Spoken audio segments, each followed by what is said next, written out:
ఆరాధించే కొన్ని ప్రత్యేకమైనటువంటి దినాలలో ఇది ఒక ప్రత్యేకమైనటువంటి దినం. అనగా ప్రభు యొక్క యెరూషలేములో ప్రభువు గార్ధభవం అనగా గాడిదపై ఆయన ఊరేగించబడుచు బెత్పగే బేతనియా అను చోటు నుండి యెరూషలేమునకు ఆయన గాడిద మీద రావటము, యెరూషలేములోకి వచ్చి ఆయన ఆరాధించబడటం అనేది ప్రభు శిలువ మరణానికి ఒక కొద్ది రోజులు ముందుగా, అంటే శుక్రవారము శిలువ వేయబడిన వాడైతే దానికి ముందుగా వచ్చినటువంటి ఆదివారము ఆయన ఈ గాడిద పిల్ల మీద ఆయన యెరూషలేముకు వస్తారని చెప్పి పాత నిబంధన జకరియా గ్రంథము 9:9 నుండి మనము చదువుకున్నాం. వాస్తవానికి లోకానికి దైవత్వానికి చాలా వ్యత్యాసాలు కలవు. దేవుడు ఎప్పుడూ కూడా మనలను తగ్గించుకోమని చెప్తాడు. అతడు మహారాజు అయినా సరే, దేశాన్ని వెళ్ళే రాజు అయినా దేవుడి నుండి వచ్చే మాట ఎలా ఉంటుందంటే అతనికైనా అందరికైనా ఒకే మాట, మిమ్మల్ని మీరు తగ్గించుకోండి, మిమ్మల్ని మీరు తగ్గించుకోండి, మిమ్మల్ని మీరు తగ్గించుకోండి. ఈ తగ్గింపులోనే దేవుని మనం మహిమపరచగలుగుతాం. తగ్గింపులోనే దేవునికి మన ద్వారా ఘనతను ఆపాదించగలుగుతాం. మనం తగ్గించుకోమని దేవుడు ఏమైనా హెచ్చించుకునేవాడుగా ఉన్నాడంటే కాదు సుమా. దేవుడు కూడా అంతటి మహోన్నతుడై ఉంది తనను తాను దీనునిగాను ఆయన తగ్గించుకునేని చెప్పి వాక్యమే అందుకు సాక్ష్యం ఇస్తున్నాడు. కాబట్టి తగ్గింపు అనేటువంటిది చాలా విలువైనటువంటి విషయం. అదేవిధంగా సమాజంలో మనుషులలో ఘనమైన వారు ఉన్నారు, ఘనహీనమైన వారు ఉన్నారు. అంటే గొప్పవారు, సామాన్యులు ఉన్నారు. మనం ఉండేటువంటి భవనాలు అందమైన భవనాలు ఉన్నాయి, అంత అందంగా లేని సామాన్యమైన భవనాలు ఉన్నాయి. తినే తిండిలో కూడా ఖరీదైన తిండి ఉంది, సామాన్యమైన తిండి ఉంది. కట్టేటువంటి బట్టలో కూడా ఖరీదైన బట్ట ధరించే వారు ఉన్నారు, సామాన్యమైన బట్ట ధరించుకునే వారు కూడా ఉన్నారు.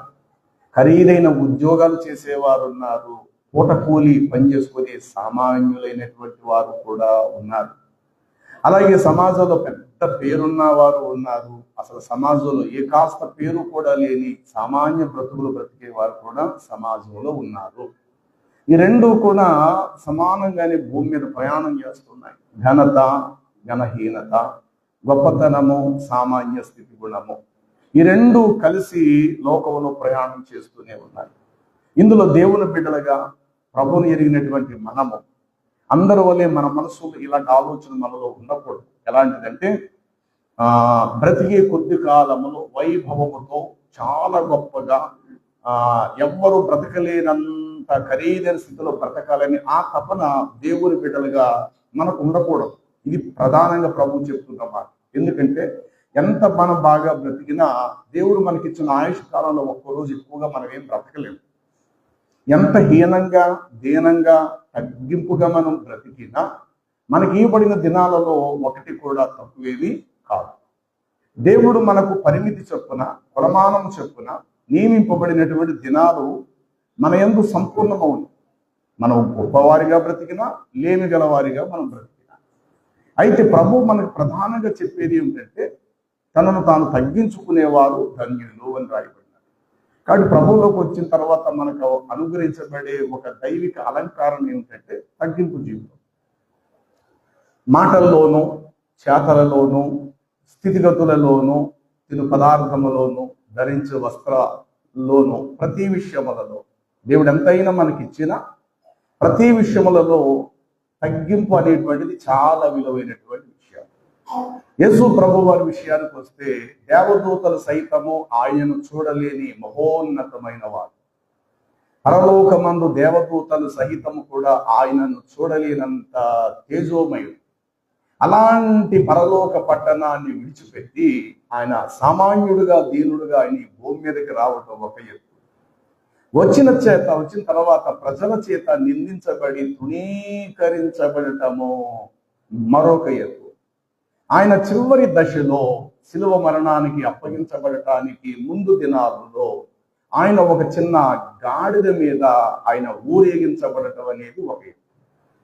ఈరోజు ప్రపంచమంతా కూడా ఇదే వాక్యాలు చెప్పుకుంటారు. అన్ని దేశాలలో, అన్ని భాషలు మాట్లాడే ప్రజలు, ఆఖరిగా రోమన్ క్యాథోలిక్ చర్చెస్ అయినా ఈరోజు ఈ వాక్యం చెప్తారు. ఏంటంటే ఆ సియోనుపుర నివాసులారా, ఇదిగో మీ తలలు పైకెత్తుకొనుడి, ఇదిగో నీ రాజు దీనుడై ఆ గాడిద పిల్లను ఎక్కి ఆయన మీ యొద్దకు వచ్చుచున్నాడు అని జక్కరియా ఆ 9 అధ్యాయము 9 వచనంలో ఉన్న ప్రవచనము సరిగ్గా ఇదే రోజు యేసు ప్రభు వారి జీవితంలో జరిగింది. దీనిని ఇంతకు ముందే మనము మార్కు సువార్త 11లో ఆల్రెడీ మనము చదివేశాం. 11వ అధ్యాయం 30 వచనం నుండి ఆ యొక్క 10 వచనాల వరకు మనం చదవగా అందులో మనకు అర్థమైనటువంటి విషయం ఏంటంటే, అంతటా ఆయన తన ఎదుట ఉన్న పట్టణములు 2 మనుషులను తన శిష్యులను పంపి, ఇదిగో మీరు ఆ గ్రామములోకి వెళ్ళుడి, ఇంట బయట తలవాకిట కట్టబడిన ఒక గాడిద పిల్ల మీకు కనబడును, దాని మీద ఏ మనుషుడు ఎన్నడూనో కూర్చుని ఉండలేదు, మీరు దాని కట్లను విప్పి తోలుకొని నా యొద్దకు రండి అని వారిని పంపినప్పుడు ఆయన వారితో ఇలాగూ చెప్పారు, మీరెందుకు ఇలాగూ చేస్తున్నారని ఎవరైనా మిమ్మల్ని అడిగినచో ఇది ప్రభువునకు కావలసినదని మీరు వారితో చెప్పుడి, తక్షణమే దానిని విప్పి దానిని పంపునని మీతో చెప్పుచున్నానని పంపారు. అంతటా వారు వెళ్ళి కట్లు విప్పుచుండగా, ఇదిగో స్థానికులు మీరెందుకు ఇలా చేయుచున్నారు అనగా ప్రభు వారితో చెప్పిన సంగతులు వారితో చెప్పాను. అంతటా వారు దానిని పోనిచ్చిరి. అంతటా ఆ గాడిద ప్రభు యొద్దకు వచ్చినప్పుడు ఆ గాడిద మీద తమ వస్త్రములను పరచిరి, దారి పొడవున వస్త్రములను పరచిరి. అప్పుడే పొలములో నరికిన కొన్ని కొమ్మలను, పచ్చని కొమ్మలను దారి పొడవున పరచిరి. అంతటా ప్రభువు ఆ గాడిద పిల్ల మీద కూర్చొని ఉండగా అంతటా ఆయన గాడిద పిల్లతో యెరూషలేమునకు ఆయన వచ్చెను. ఇది 11వ అధ్యాయము తొలి వచనము నుండి దాదాపు 10 వచనాల వరకు మనం చదువుకున్నాం. అలాగే వచ్చుచున్నప్పుడు ప్రజలు జయము జయము జయము జయము, ఇదిగో మన తండ్రి అయినటువంటి దావీదు రాజ్యము సింహాసనము స్థిరపరచబడును గాక అని చెప్పి ప్రజలు దారి పొడుగున ఆయనను స్తోత్రాలు పాడిరి అని చెప్పేసి ఆ కింద వచనాల్లో కూడా మనం గమనిస్తున్నాం. వినండి, గుర్రము విజయానికి సాదృశ్యం అయితే గాడిద బానిసత్వానికి సాదృశ్యం. గుర్రము విజయానికి సాదృశ్యం, విజయోత్సవమునకు సాదృశ్యం. యుద్ధానికి వెళ్ళే ఎవరైనా సరే గుర్రాన్ని, రథము, రౌతలు లేక గుర్రాలనే వారు తీసుకువెళతారు. గాడిద మీద ఎవడు కూడా యుద్ధానికి వెళ్ళడు. గాడిద అనేటువంటిది ఒక నాసికరమైన జంతువు, నాసికరం, చాలా హీనమైనది. గాడిదను దేనికి ఉపయోగిస్తారు అని అంటే, గాడిదను ఉపయోగించేది బరువులు మోయటానికి, బానిసగా పడి ఉండటానికి, అవసరాన్ని బట్టి దాని మీదకి ఎక్కి అనుకున్న చోటుకి వెళ్ళి మళ్ళా తిరిగి రావటానికి. కాబట్టి గుర్రము ఒక విజయోత్సవానికి, ఘనతకు, గొప్పతనానికి గుర్రము సాదృశ్యమైతే, గాడిద చాలా హీనమైన దానికి, తగ్గింపు గల దానికి, ఒక నీచకరమైన దానికి, ఒక బానిస స్థితి గల దానికి గాడిద సాదృశ్యం. అయితే యేసుక్రీస్తు ప్రభువారు ఈ రెండిటిలో దేనిని ఆయన కోరుకున్నారు అని అంటే, ఆయన గుర్రాన్ని కోరుకున్నలేదు, కానీ గాడిదనే కోరుకున్నాడు. నిజమే, మన జీవితాలు కూడా ఒక మాటలో చెప్పాలంటే గాడిద వంటి బ్రతుకుటే. గాడిదలో ఒకటి అసంచల తత్వం, దానిని ఒక చోట పెడితే అది వేరే చోటికి వెళ్ళిపోయేటువంటి ప్రమాదం ఉంటుంది. అందుకే దాన్ని ఎప్పుడు కూడా కట్లతో కట్టేస్తారు. రాజు కాకక మునిపే సౌలు కాలములో, ఇశ్రాయేలు తొలి రాజు అయినటువంటి సౌలు కాలములో తన తండ్రి యొక్క 2 గాడిదలు తప్పిపోయాయి. వాటిని వెతకటానికి అరణ్యానికి వెళ్ళారు. కీషు కుమారుడైనటువంటి సౌలుతో పనివాడు వెళ్ళేసరికి గాడిదలు ఎక్కడ ఆచూకి దొరకలా. ఇక దొరకపోయేసరికి తోడుగా వచ్చిన స్నేహితుడు అంటాడు సౌలుతోటి, ఈ ప్రాంతంలో ఒక దీర్ఘదర్శి దైవజనుడు ఒక ఆయన ఉన్నాడు, ఆయన దగ్గరికి వెళ్తే తప్పిపోయిన మన గాడిదలను ఆయన ప్రార్థన చేసి ఒక ఆనవాలు చెప్తాడు. ఆయన దగ్గరికి వెళితే కనుక మన గాడిదలు ఎటు వెళ్ళిపోయాయో, మరలా వస్తాయా, రావా, బతుకున్నాయా, చచ్చిపోయినాయా. ఆ రోజుల్లో ఇదే క్రమంలో సోది చెప్పించుకునేవారు. సోది గత దగ్గరికి వెళ్తే సోది కూడా చెప్పేదన్నమాట. కానీ సోది నిజానికి వాస్తవం కాదు. ఆ క్షణాన్ని మనుషుల బలహీనతను బట్టి దుష్టుడు వారిలో నుండి మాట్లాడిస్తాడు. కానీ ఇక్కడ దేవుని దగ్గరికి వచ్చేసరికి ఖచ్చితంగా దేవుడు మాట్లాడిస్తాడు. ఈ రోజుల్లో కూడా అలాంటి సోది చెప్పేవారు కూడా చాలా మందిని మనం చూస్తాం. ఈ రోజుల్లో కూడా ఒక వైద్యుడి దగ్గరికి బలహీనత పెడితే డాక్టర్ చెప్పిన మొట్టమొదటి మాట ఏంటో తెలుసా? మిమ్మల్ని అదే హాస్పిటల్కు ఎప్పుడో వచ్చేలా చేయటం వరకు, మీలాంటి కేసు ఇంతవరకు నా జీవితంలో ఎప్పుడు చూడలేదంటాడు. ఇది ఒక పెద్ద మాట. నా లైఫ్లో ఇలాంటి కేసు నేను ఎప్పుడు చూడలేదు, ఇదే మొట్టమొదటి. అలాంటి మాట అతడు ఇంతమంది దగ్గర ఉంటాడో తెలుసా? కానీ మనకు తెలియదు. మనం అనుకుంటాం ఈ బాబాయ్ డాక్టర్ గారు మహాదేవుళ్ళు అంటాడు రా బాబా. ఆయన ఏమన్నాడు తెలుసా? మనలాంటి కేసు అట ఎప్పుడు చూడలేదట, ఆయన జీవితం ఇదే మొట్టమొదటి కేసు అట అన్నట్టు ఆపరేషన్ థియేటర్లోకి వెళ్ళి 8 గంటల ఆపరేషన్ చేశారు. ఎందుకని? మన దగ్గర ఫీజు వసూలు చేయవలసిన డబ్బు ఎంత వసూలు చేయాలో అంతా వసూలు చేస్తారు. 10 లక్షలు అంటే రూపాయి కూడా తక్కువ కాకుండా మనం ఇచ్చేస్తాం. ఎందుకంటే 10 లక్షల్లో తగ్గించమని మనం అడిగితే డాక్టర్లు అంటాడు, చూడండి అమ్మా నా లైఫ్లో ఇదే మొదటి కేసు అని చెప్పానా, ఇంత కష్టపడ్డా మీరు తగ్గిస్తే ఎట్లాగమ్మా, మళ్ళీ నేను మిమ్మల్ని చూడాలి కదా అని అనేసరికి మనం కాస్త సరే బాబు అని చెప్పి ఆ 10 లక్షలు డబ్బు చేతిలో పెట్టాం. ఇది వైద్యుడు రోగి దగ్గర వేసే బలహీనమైన మాట. ఈ మాటలు మనము ఖచ్చితంగా పాటిస్తాం. నా లైఫ్లో ఇదే మొట్టమొదటి కేసు, ఇలాంటి కేసుని ఎప్పుడూ చూడలేసరికి వెంటనే మనం ఆ వ్యక్తికి లోబడిపోతాం. అలాగుననే సోది చెప్పేవారి దగ్గర కూడా త్వరలో మీ ఇంట్లో పెద్ద కీడు జరగబోతుంది, ఇంట్లో ఒక పెద్ద దీపం ఆరిపోబోతుంది, మీరు అర్జెంటుగా ఈ నోము నోయకపోతే, ఈ వ్రతం చేయకపోతే, మీరు అర్జెంటుగా ఈ ఇల్లు ఖాళీ చేయకపోతే, మీరు పూజ చేయకపోతే, ఈ దానం మీరు చేయకపోతే, ఇది చేయకపోతే మీ ఇల్లు ఇలా జరగబోతుంది, ఇప్పటికీ మీరు చాలా వరకు నష్టపోయారు, ఇంకా పెద్ద నష్టం మీ ఎదురుగుంటా ఉంది అంటారు. ఈ మాటలు కూడా లోకంలో దురాత్మల దగ్గర మనకు దొరుకుతాయి. మాట యేసు ప్రభు దగ్గర అవి దొరకవు. యేసు ప్రభు దగ్గర దొరికే మాట ఏంటి తెలుసా? నువ్వు ఎవరివైనా నేనెవరినైనా నీ పాపములు ఒప్పుకో, దేవుడు నీకు కార్యం చేస్తాడు.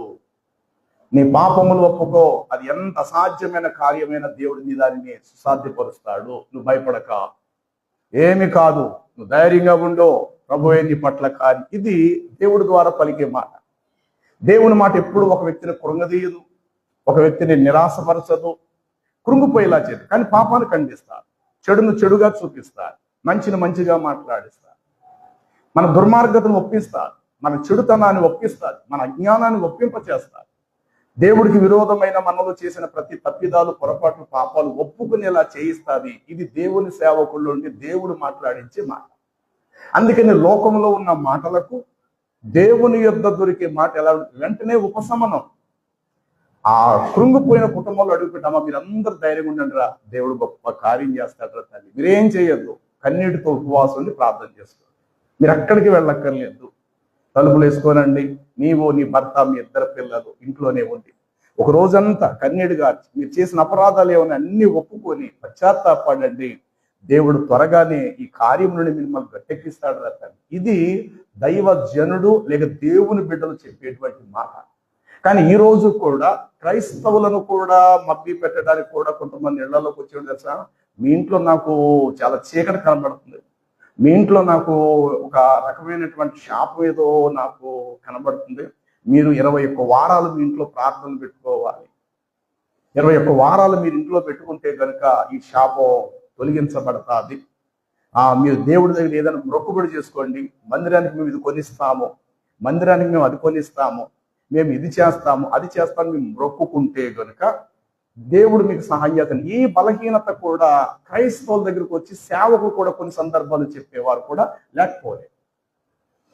నువ్వు ఉపవాసం ఉండు, 2 రోజులు ఉంటావో 3 రోజులు ఉంటావో, నీ ఇంట్లో ఎప్పుడైనా ఉపవాస ప్రార్థనలు పెట్టించుకో. అది నీ కోసం మాత్రమే కాక నీ ఇరుగు పొరుగు వారి అన్యజనులను నీ ఇంటికి పిలిపించుకొని వచ్చేటువంటి వారి చేత వాక్యం వినిపించటానికి నీ ఇంట్లో కోటాలు పెట్టించుకోవాలి. నువ్వు బలపరచబడటానికి మందిరానికి నువ్వు రావాలి. ఇక్కడ వాక్యమేమో నిన్ను బలపరుస్తుంది, నీ ఇంటికి వచ్చి వాక్యం చెప్పించుకునే సందర్భము నీ ఇరుగు పొరుగు వారిని బంధువులు నీ ఇంట్లోకి కొర్నేలులాగా పిలిపించుకోవాలి. ఇది క్రమం. కొర్నేలు ఎలాగైతే అన్యజనులైన వారిని తన ఇంట కూర్చొని పేతుర్ని పిలిపించుకుని వాక్యం ఎట్లాగైతే వినిపింప చేశాడో, నీ ఇంటికడ 1 వారం పెట్టుకున్నా, 2 వారాలు పెట్టుకున్నా, 3 వారాలు పెట్టుకున్నా, అది నీ ఇంటికి ఏదో మేలు కలిగేయాలని కాదు. ఆ స్వార్థంతో కూడా నువ్వు పెట్టుకోక. జరిగే పరిణామాలు జరుగుతాయి, వచ్చే కష్టాలు వస్తుంటాయి, విడుదల కూడా దేవుడు ఇస్తూనే ఉంటాడు. ఆకలేస్తుంటది, అన్నం తినే సందర్భంలో ఆకలి తీరుతుంటది, మరలా ఆకలేస్తుంది, మరలా ఆహారం తింటానే ఉంటాం. ఇవన్నీ కామన్, ఇట్లా జరుగుతుంటాయి. నీ ఇంటికడ 1 వారం, 2 వారాలు, 3 వారాలు పెట్టించుకున్నావు అని అంటే 100% నీ ఇరుగు పొరుగు అని ఖచ్చితంగా నువ్వు పిలవాలి. సంఘస్థులను పిలవకపోయినా మరి నష్టం నీకు లేదు. కానీ ఆ రోజు నీ ఇంట్లో జరిగే వాక్య పరిచర్య కనీసం కొంతమంది అయిన ప్రభుని ఎరగిన వారికి రుచి చూడాలి. ప్రభు అంటే ఏంటి, వాళ్ళ హృదయాల్లోకి రావాలి. ఈ కారణం చేత నీ ఇంటికడ కూటం పెట్టించుకోవాలి ఏమో తప్ప నీకేదో అద్భుత కార్యం జరిగిపోతుంది 3 వారాలుండు, 7 వారాలుండు, లేకపోతే 21 వారాలుండు, తర్వాత ఈ ప్లేస్లోకి వస్తే మీ కోరికలు తీరుతాయి, మేము ఇచ్చే నూనె పట్టుకెళ్తే మీకు అద్భుతాలు జరుగుతాయి, మేము ఇచ్చే నీళ్లు పట్టుకెళ్తే ఆ నీళ్లు తాగితే మీకు మేలు జరుగుతుంది, మేము ఇచ్చే కచ్చీబులు తీసుకెళ్లి మీరు ప్రార్థన గదిలో పెట్టు, తల మీద పెట్టు ప్రార్థన చేసుకుంటే మీ రోగాలు పోతాయి. ఇలాంటి మాటలు ఉన్నాయి చూసారు. ఇవన్నీ పక్క శైతానుడే క్రైస్తవ్యంలో కూడా తీసుకొచ్చేశాడు. కాబట్టి నెంబర్ 1, దేవుని మాట ఎప్పుడు కూడా ఎవరిని బలహీనపరిచేదిగా కానీ కృంగతీసేదిగా ఉండదు, కానీ పాపాన్ని ఖండిస్తుంది, తప్పును తప్పుగా ఒప్పింపజేస్తుంది. సరి చేసుకోగలిగితే దేవుడు దానికి విడుదలను సహాయాన్ని కూడా దేవుడు తక్షణమే అందజేస్తాడు. ఇది దేవునిలో ఉండేటువంటి అద్భుతమైనటువంటి విషయం.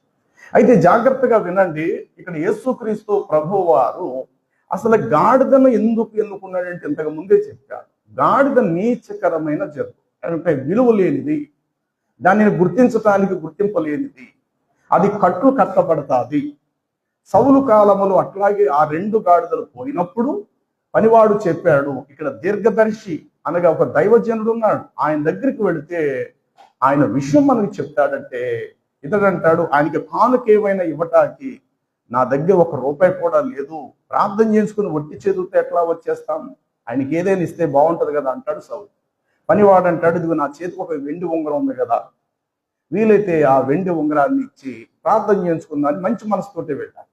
వారు వెళ్ళింది 2 గాడిదలు పోయాయి, ఎక్కడ ఉన్నాయో మాకు చెప్పండి అని ప్రార్థన కొరకు అడగటానికి వారు వెళితే సౌలు అంటాడు, అరే బాబు గాడిదల సంగతి నువ్వు పక్కన పెట్టరా, నిన్ను ఇజ్రాయేలుకి రాజుగా చేయబోతున్నాడు, ఇది దేవుడు నాతో చెప్తున్న మాట నీతో చెప్పమని, నిన్ను ఇజ్రాయేలుకు రాజుగా చేయబోతున్నాడు దేవుడు.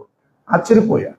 అంటే 2 గాడిదలు పోయినవి, ఆ గాడిదలు ఎక్కడున్నాయో వాటి ఆచూకీ చెప్పండి అయ్యా అని ప్రార్థన చేయించుకోవడానికి వెళితే దైవజనుడైన సమూయేలు చెప్పిన మాట ఏంటంటే, గాడిదల సంగతి పక్కన పెట్టరా నాన్నా, నువ్వు ఇజ్రాయేలుకి రాజు కాబోతున్నావు, నేను అభిషేకించబోతున్నానని అక్కడ ప్రతిష్ఠించాడు.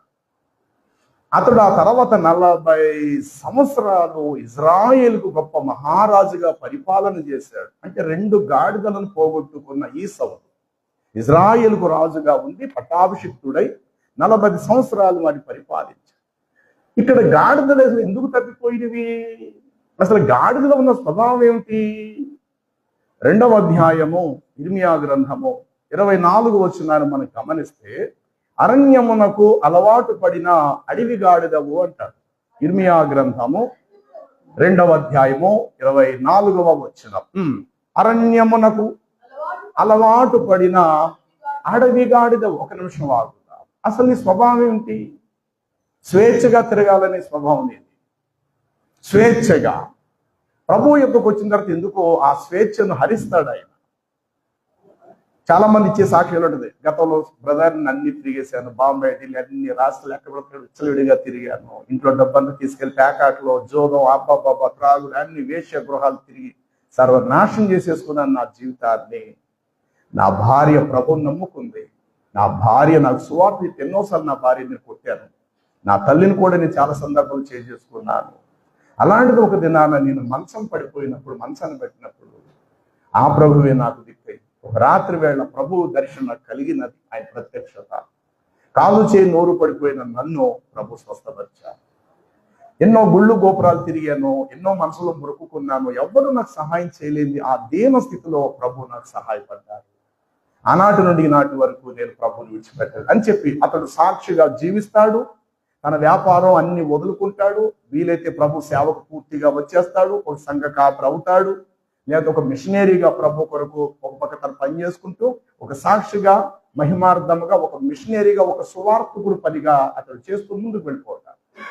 మరి గతంలో అతని జీవితం ఎలాంటిదంటే అంత బలహీనమైన భయంకరమైన జీవితాన్ని ప్రభువులోకి వచ్చిన తర్వాత ఆ స్వేచ్ఛను దేవుడు హరిస్తాడు. అందుకే ప్రభువులోకి వచ్చిన తర్వాత మన కాళ్ళు విచ్చలవిడిగా పరుగులెత్తడానికి కానీ ఎటు పడితేట్లు ప్రయాణం చేయడానికి మనకు రైట్స్ లేదు. నువ్వు ఇంట్లోంచి నువ్వు బయటికి వెళ్ళేటప్పుడు అది అందులో దేవుని చిత్తం అయి ఉండాలా, అది నీ ఇంటి పని అయి ఉండాలా, అది నీకు ప్రయోజనం కలిగినది అయి ఉండాలి తప్ప ఎవరి సరదాగా ఆడి దగ్గరికి వెళ్దామా, నాకేం ఊసిపోతలేదు, సరదాగా దగ్గరికి వెళ్దామా, టైం పాస్ అవుతుంది, కాసేపు ఆడుతూ పాటు అలాగే వెళ్ళొద్దామా అని ఇలాంటి ఆలోచనలు సాధారణంగా దైవ బిడ్డలకు ఉండటం మంచిది కాదు. ఎందుకంటే నువ్వు దేవుని పని మీద వెళ్ళినప్పుడు ఖచ్చితంగా దేవుని కాపుదలు ఉంటుంది. నీ ఇంటి పని మీద నువ్వు వెళ్ళి ప్రార్థన కొరకు నువ్వు ఇంటి నుంచి బయటికి వెళ్ళినప్పుడు కూడా దేవుని కాపుదలు నీకు ఉంటుంది. కానీ నీ స్వేచ్ఛ కొరకు, నీ శరీర సరదా కొరకు ఒకవేళ వెళితే కనుక అక్కడ దేవుని కృప మనకు దూరంగా ఉంది. అందుకే ప్రభువుకు వచ్చిన తర్వాత ప్రతి దైవ బిడ్డ కూడా చాలా జాగ్రత్తగా ఆచితూచి అడుగులు మనము వేయాలి. ఇది దైవ బిడ్డలుగా మనకు తెలుసుకోవాల్సిన పాఠం. అయితే గాడిదలో ఉండేటువంటి గుణం ఏమిటంటే ఎన్ని కట్లు కట్టినా ఆ కట్ల కింద అది ఉండటానికి ఇష్టపడదు, కట్లు తెంచుకుంటుంది. రెండవది ఏంటంటే స్వేచ్ఛగా తిరుగుటకు అది అలవాటు పడిన అడవి గాడిద. ఒక చోట ఇర్మియాలోనే 14వ అధ్యాయం అనుకుంటా, అక్కడ అంటాడు, ఏమని అంటాడంటే నీ కాళ్ళు ఎలా పడితే అలాగా తిరుగులాడేటువంటి 14వ అధ్యాయంలో చూడండి ఆ మాట. ఇర్మియా ఎన్న వచ్చినరా తల్లి? 10 వచ్చునమాట. చూడండి, యెహోవా ఈ జనులతో ఈ మాట సెలవిచ్చున్నాడు, ఈ జనులు తమ కాళ్లకు అడ్డము లేకుండా తిరుగులాడుటకు విచ్చలివిడి గలవారు. చాలు చాలు. ఎలాంటి గలవారటండి? ఇచ్చగలవారు, అనగా ఇచ్చన్నా విచ్చలివిడన్నా రెండు ఒకటే అర్థం వస్తాయి. యెహోవా ఈ జనులతో ఈ మాట సెలవిచ్చుచున్నాడు, ఏమనగా ఈ జనులు తమ కాళ్లకు ఏమాత్రము అడ్డము లేకుండా తిరుగులాడుటకు వారు ఇచ్చగలవారు గనుక యెహోవా వారిని ఎంత మాత్రము అంగీకరించాడు. ఇప్పుడు మీరు ఇర్మియాలో మీరు చదివిన 2:24 ఏమర్థమైంది? అరణ్యమునకు అలవాటు పడిన అడవి గాడిదవు అంటే అర్థం ఏంటి? స్వేచ్ఛ, విచ్చలివేడి తనం. గాడిద బరువులు మోస్తుంది, గాడిద బానిస జీవితమే అయినప్పటికీ గాడిద ఒక రకమైన స్వేచ్ఛ ఉంది. కట్లు విప్పబడితే కనుక అది నచ్చిన చోటుకి వెళ్ళిపోవాలనే కోరిక గలది గాడిద. బంధకాలు తెంచబడితే కనుక తను అనుకున్న చోటుకి అది వెళ్ళిపోతుంది, తిరిగి రాదు, యజమానుడి దగ్గరికి రాదు. ఎంతో గాడిదను బాగా ప్రేమించి ఆదరించి యజమానుడును గాడిద గుర్తుపడితే ఎద్దు తన కామాంగును ఎరుగును, గాడిదకు సొంత వాణి దొడ్డి తెలియదు. ఈ మాట కూడా యెషయాలో మనం చదువుతాం. ఎద్దు తన కామాంగును ఎరుగును, గాడిదకు తన సొంత వాణి దొడ్డి, యజమానుని దొడ్డి వానికి దానికి తెలియదు. ఓకే, మరి ఇప్పుడు యజమానుని యొక్క దొడ్డి గాడిదలకు ఎందుకు తెలియలేదు అనగా సౌలు ఇంట్లోంచి వెళ్ళిపోయిన గాడిదలు కొన్ని రాత్రికైనా రావాలి, రెండో రోజైనా రావాలి, మూడో రోజైనా రావాలి, దాదాపు ఒక వారం 10 రోజుల వరకు రాకపోవడం ఏంటి, వెతికినా దొరకపోవడం ఏంటి, పైగా అవి వెతుక్కుంటూ వారం రోజులు పట్టిందో 10 రోజులు పట్టిందో వెతికారు, కానీ ఆఖరికి ఆ గాడిదల ఆచు కూడా దొరకలేదు. అంటే అర్థం ఏంటి అని అంటే అరణ్యమునకు అలవాటు పడిన అడవి గాడిద, అది స్వేచ్ఛగా తిరుగునది. దానిని ఆపే సందలు ఎవడన్నా ఆపితే అది ఆగే రకము కూడా కాదు. అది తన కామాతృత వలన గాలి పీల్చుకొని బ్రతికేటువంటి గాడిద. అంటే గాడిద ఎంత బానిస జంతువో దానిలో స్వభావాలు అంత నికృష్టమైనవి. కామాతృత గలది, స్వేచ్ఛగా తిరుగునది, అన్నం పెట్టిన యజమానుని మర్చిపోతుంది, స్వేచ్ఛగా తిరుగుతుంది, తిరిగి ఇంటికి కూడా రాదు, దాని మీద ఆశలు పెట్టుకున్న వారిని దాని ఆశ భంగపరుస్తుంది. ఇట్టి లక్షణాలు ఒక గాడిదలో మన జంతువులలో గాడిదలో ఉండేటువంటి లక్షణాలు. అలాంటి గాడిదను యేసుక్రీస్తు ప్రభువారు ఎన్నుకోవటానికి కారణం ఏంటంటే ఆ గాడిద యొక్క పోలికలు, లక్షణాలే సాక్షాత్తు మనలో కూడా ఉన్నాయని మనం చెప్పచ్చు. ఎస్, దొరికితే స్వేచ్ఛగా తిరిగే స్వభావం మానవుడు, కాళ్ళకు అడ్డము లేకుండా ఎటు పడితే అటు, ఎట్లా పడితే అట్లాగా తమ నాలుకలను ఆడించుచు స్వేచ్ఛగా పలుకుట, స్వేచ్ఛగా తిరుగులాడుట. ఈ స్వభావం అనేటువంటిది మనుషులకున్న ఒక హాబీ, ఒక స్వభావం. ఇదే స్వభావం ఎలాంటిదంటే, నేను కష్టపడుతున్నాను, నా డబ్బు నేను ఎందుకు ఖర్చు పెట్టుకోకూడదు, నా ఇష్టం, నేను ఎక్కడికైనా వెళ్తాను, నన్ను ఆపేవారు ఎవరు ఉన్నారు, నా డబ్బు నేను తింటున్నాను, మీరెవరు నన్ను అడగడానికి, నేను ఇలాగే ఉంటాను, నా డ్రెస్ కోడ్ ఇదే, నేను ఇలాగే ఉంటా, నా బట్టల వాతావరణం ఇలా ఉంటుంది, నేను ఇలాగే ఉంటాను, మీరెవరు నన్ను అడగడానికి, మీరేమైనా పెడుతున్నారా నాకు, నా డబ్బు నేను ఎలాగైనా ఖర్చు పెట్టుకుంటాను, నేను ఎలాగైనా తిరుగుతాను, ఎక్కడైనా నేను వెళ్తాను, ఎంత దూరమైనా వెళ్తాను, ఎంత రాత్రికైనా వస్తాను, ఎలాగైనా జీవిస్తాను అంటే ఒక నియమం ఉండదు, ఒక కొలమానం ప్రకారం ఒక కులబద్ధత ఉండదు. అయ్యో నాకు పరిమితి ఇంతవరకే, పైగా నేను దేవుని బిడ్డనయ్యాను, దేవుని బిడ్డనయ్యాను కాబట్టి చాలా విషయాలు నేను మౌనంగా ఉండాలి, ఇతరులు నిందించడానికి నేను అవకాశం ఇవ్వకూడదు, నా వైపు వ్రేలు చూపిస్తే నా దేవుడికి అవమానము, ఆ స్థితి నేను ఇతరుల దగ్గర నుంచి తెచ్చుకోకూడదు అని ఎందుకో ఈ గ్రహింపు, ఈ జ్ఞానము చాలా మంది క్రైస్తవ బిడ్డలో ఉండదు ఉండదు ఉండదు. సమయం వారు గుర్తించారు, సమయం యొక్క విలువ ఏంటో వారు గుర్తించారు. ఇలాంటి జీవితాలు గాడిదలో ఎట్లాగైతే ఉన్నావో సాక్షాత్తు మనుషులు అనబడిన వారందరిలో కూడా ఇలాంటివే ఉంటాయి. చూడండి, ఇర్మియా గ్రంథం అనుకుంటా, కీర్తనల గ్రంథంలో ఈ మాట 32వ అధ్యాయంలో ఈ మాట ఇట్లా వ్రాయబడి ఉంటుంది. 8వ వచనమా చూడండి ఒక్కసారి. బుద్ధి జ్ఞానము లేని, 9వ వచనము, బుద్ధి జ్ఞానము లేని గుర్రముల వలనైనను కనీసం కంచర గాడిదల వలనైనను మీరు ఉండకండి ఉండకండి ఉండకండి. మరి ఏమైంది? కంచర గాడిద అబ్షాలోమును మోసుకొని వెళుతూ అతని వెంట్రుకలు, జుట్టు విస్తారంగా ఉన్నందున శత్రువులు తరుముతున్నారని చెప్పేసి ఆ గాడిద పొదల్లోకి చిక్కుకుపోయినప్పుడు అబ్షాలోము యొక్క తల వెంట్రుకలు ఆ యొక్క కొమ్మలకు చిక్కులకు తగులుకోవటాన్ని బట్టి కంచర గాడిద, అతన్ని మోయవలసిన గాడిద అతని కింద నుండి ముందుకు పారిపోయింది గాడిద. తక్షణం ఏం జరిగింది? అబ్షాలోము ఉరివేయబడిన వాడే ఆ వెంట్రుకల కొమ్మలకు వేలాడటాన్ని బట్టి కింద గాడిద వెళ్ళిపోయింది. మనుషుడు వేలాడుతూ ఉన్నాడు. అది తీసుకోవడానికి అవకాశం లేదు, ఎందుకంటే వీడికి జుట్టు చాలా పెద్దది. ఆ జుట్టు కొమ్మలకు చిక్కుకోవటం వలన ఆ వెంట్రుకల కొమ్మల్ని ఆపెడుతూ కింద ఉన్న గాడిద ముందుకు వెళ్ళిపోయింది.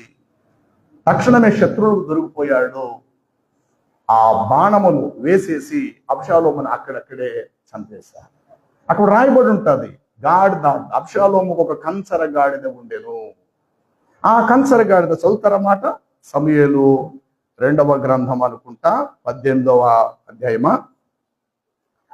అమ్మా 18:9 ఏమని రాయబడినది? సరిగ్గా చదవాలి. అబ్షాలోము కంచర, ఎన్నో అధ్యాయము? 18:9 అబ్షాలోము కంచర గాడిద మీద ఎక్కి పోవచ్చు దావీదు సేవకులకు ఎదురాయను. ఆ కంచర గాడిద యొక్క గొప్ప మస్తకి వృక్షము యొక్క చిక్కు కొమ్మల క్రిందకు పోయినప్పుడు అతని తల చెట్టుకు తగులుకొనినందున అతడు ఎత్తబడిన వాడై ఆకాశమునకును భూమికి మధ్య వేలాడుచున్నట్లుగా ఉండెను. అతని క్రిందనున్న కంచర గాడిద సాగిపోయెను. చాలు. ఏమాయను చెప్పాలి, ఏమాయను. కాబట్టి 32వ కీర్తన ప్రకారము బుద్ధి జ్ఞానము లేని గుర్రముల వలనైనను కనీసం మీరు కంచర గాడిదలుగానైనా మీరు ఉండబాకండి. ఇది వాక్యం. మరి ఇలాంటి నీచమైన, ఇలాంటి హీనమైన, స్వేచ్ఛగా తిరుగులేడి ఈ గాడిదని ప్రభు అసలు ఎందుకు కోరుకున్నాడు అని అనగా, ఈ గాడిద యొక్క స్వభావమే మానవ నైజం. సమయం దొరికితే ఏదో చేసి అలా ఎక్కడికో వెళ్ళిపోవాలి, సమయం దొరికితే ప్రార్థన చేసుకోవాలా. ఇది ప్రభులోకి వచ్చిన తర్వాత మనుషుల్లో ఉండవలసిన దైవిక ఒక మంచి భావం. సమయం దొరికితే దేవుడితో గడపాలి, సమయం దొరికితే దేవుని వాక్యం ధ్యానం చేయాలి, సమయం దొరికితే దేవుడు సువార్తని చెప్పాలి, సమయం ఖాళీ కుదిరితే కొంత దేవుని మాటలు చెప్పి ఎవరినైనా దేవుని సన్నిధానాన్ని నడిపించాలి.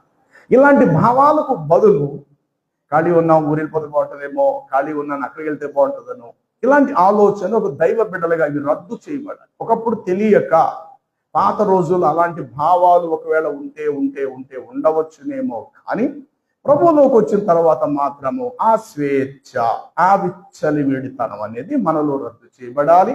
నువ్వు ఎక్కడికి వెళుతూ ఉన్నా ప్రభు పర్మిషన్ తీసుకుని వెళ్ళాలి. ప్రభా నా బంధువుల ఇంటికి వెళ్తున్నాను, వారు పని మీద రమ్మన్నారు, భోజనాలు అని చెప్పారు, సరే, కానీ అవకాశం దొరికితే మాత్రం ఖచ్చితంగా నేను ఈ పూట వారికి దేవుని వాక్యాన్ని చెప్పాలి ప్రభు. ఏదో తిండి తిన్నాను నేను వెళ్తలేదు, రమ్మన్నది నిజమే, ఆ పని మీదే వెళ్తున్నాను, అదనంగా నీ పని కూడా చేసే కృప అక్కడ నాకు ఇయ్యండి అయ్యా.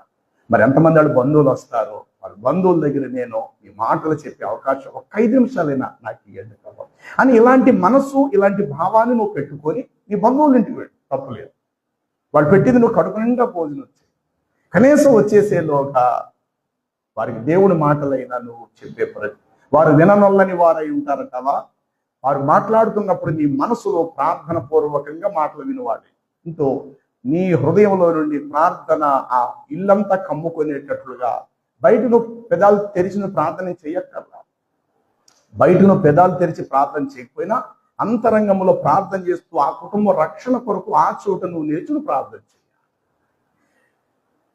మంత్రాలు వల్లించేవారు ఎట్లా అయితే ఒక మాంత్రిక మంత్రాలను వల్లిస్తారో అది వాళ్ళకి సంబంధించిన డ్యూటీ. ప్రభు బిడ్డగా నువ్వేం చేయాలంటే ఆ కుటుంబం మేలు పొందాలని దయగల ప్రభు సహోదరి ఎన్నో మాటలు చెప్తుంది. ఆమె హృదయంలో రక్షణ కావాలి. సిస్టర్ వింటున్నారా అని అంటే వింటున్నానమ్మా, చెప్పరా తల్లి అని అంటూ నువ్వు వింటూనే ఉండు. నీ మనసులో మాత్రం ఆ చెప్తున్న వ్యక్తి కొరకు అంతరంగంలో ప్రార్థన చేయాలి. ప్రభు నేను వెళ్ళిన తర్వాత అయినా ఈ కుటుంబాన్ని దర్శించాలా, ఏదో ఒక విధంగా ఈ కుటుంబానికి నీ వెలుగు కావాలి ప్రభు. ఈ ఇంట్లో చీకటి శక్తులు తొలగించబడాలా, నీ రాజ్య మహిమ కొరకు ఈ కుటుంబం త్వరలో వాడబడాలి ప్రభు. ఇదిగో ప్రార్థన ధూపాన్ని చోట నేను విడిచిపెట్టి వెళుతున్నాను ప్రభు అని అంటూ అవకాశం లేకపోయినా అంతరంగంలోనైనా నువ్వు ఆ ప్రార్థన చేసి నువ్వు ఆ ఇంట్లోంచి కదిలి నువ్వు బయటికి రావాలి. ఇది దైవ బిడ్డలకు ఉండవలసిన దైవికమైన స్పర్శ. వాళ్ళ ఇంటికి వెళ్ళిపోయిన తర్వాత వాళ్ళతో అధికంగా కలిసిపోయి వంటల్లోనో తిండిలోనో అందులోనే డ్యూటీగా అందులోనే కలిసిపోయి వాళ్ళతో ఏకమైపోయి అక్కడ దేవుని కార్యం ఏమీ లేకుండా వచ్చేతో రాకూడదు. నువ్వు వెళ్ళావు అని అంటే అక్కడ అద్భుతంగా అంతరంగంలో ప్రార్థన అయినా చెప్పగలిగితే నోటితో చెప్పే అవకాశం వినేవారు కాకపోతే ప్రార్థన మనసులో చేసేను నువ్వు వచ్చేయాలి. ఇది దైవ బిడ్డలకు ఉండవలసిన మంచి లక్షణం. అయితే గమనించండి, ప్రభువులోకి వచ్చిన తర్వాత ఇలాంటి పునాది మనకు వేయబడుతుంది. ప్రభువులోకి రాకక మునుపు అయితే ఒక కంచర గాడిద వంటిదే మన జీవితం. ఈ కంచరప్పుడు దొడ్డిలో కట్టేసినటువంటి గొర్రెలు ఎక్కడికి బయటకు పారిపోవు. వాటికి ఏం కట్లు కట్టవలసిన అవసరత, మెడకు ఒక బలమైన తాడు కట్టేసి ఒక చెట్టు కట్టేవలసినంత అవసరత ఉండవు. ఎక్కడో బయట అయితే ఆ కాపరి మంచినీళ్ళు తాగడానికి తినడానికి వెళ్ళినప్పుడు ఒకవేళ సింగల్గా ఉంటే గనుక, అది కూడా సింగల్గా ఉంటే గనుక అలాగ కట్టే అవకాశం వస్తే రావచ్చు, రాకపోవచ్చు. కానీ దొడ్డిలో పశువులు, గొర్రెలు, మేకలు విస్తారంగా ఉంటాయి. కానీ గాడిదల విషయంలో అయితే అలా కాదు. ఖచ్చితంగా వాటి కట్టు కట్టాలి.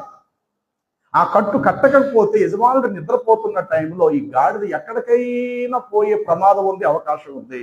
యజమానుడు వ్యాపారాన్ని నష్టపరిచే గుణం ఉంది. తెల్లారిత యజమానుడు ఆ గాడిదను సంత మార్కెట్ తీసుకెళ్లాలనుకుంటాడు, దాని మీద వ్యాపారం చేయాలనుకుంటాడు, దాని మీద కొంత వర్తకం వ్యాపారం చేయడానికి కొంత సరుకులు దాని మీద వీపు మీద మోసుకొని వెళ్ళాలని అనుకుని రాత్రంతా మంచి తిండి పెట్టి ఉదయం దాన్ని తీసుకెళ్లాలనుకుంటాడు. కానీ ఒకవేళ దాని కట్టు లేకపోతే గనుక రాత్రి కడుపు నిండా తినేసి ఏం చేస్తుందంటే ఏదో ఒక విధంగా కట్టు లేని కారణం చేత అది తప్పించుకొని పారిపోయే అవకాశము ఉంది.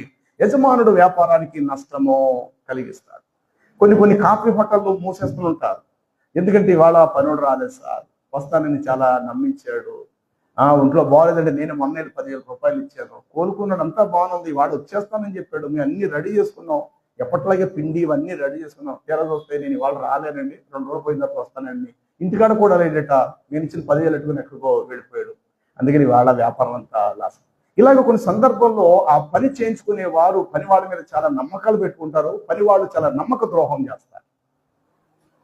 కానీ యజమానుడికి ఉన్నంత భారము పనివాడికి ఉండదు. వాడు స్వేచ్ఛగా తిరుగుతాడు, డబ్బులు అందడంతో సారాతో కన్నా వెళ్ళిపోతాడు. కానీ యజమానుడు మాత్రం అన్ని సర్దుకొని ఇంటికి వెళ్తాడు, పనివాడు మాత్రం టయానికి నాకు జీతం ఇచ్చి వెళ్ళిపోతాడు. అలాంటి స్వభావమే ఈ యొక్క గాడిదకు ఉండేటువంటి లక్షణము.